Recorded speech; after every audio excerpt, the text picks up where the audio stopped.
Zaelizai tiayana ankeitini tiwayana kani masusisa mipita mibanzi na trani.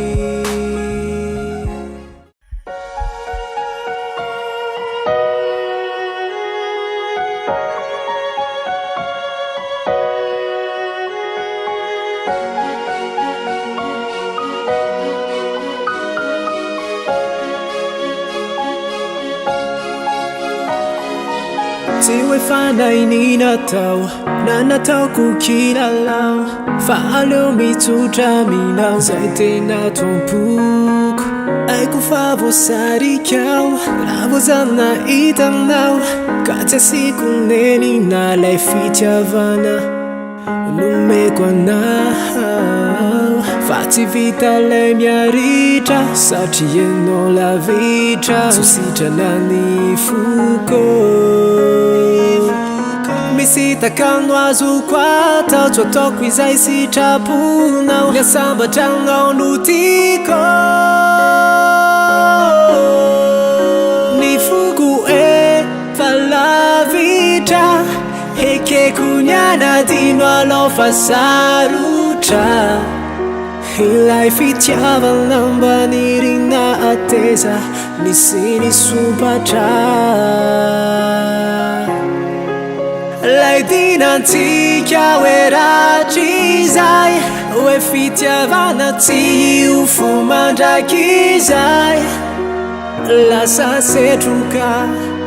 efa levona tsy ho tanteraka ka tsy mifanometsy lalanambolo lavitra afaka manome fity hoan'izay mety homendrika ka omeko anao zay rehetra tsodrano afaka misotro afaka milomano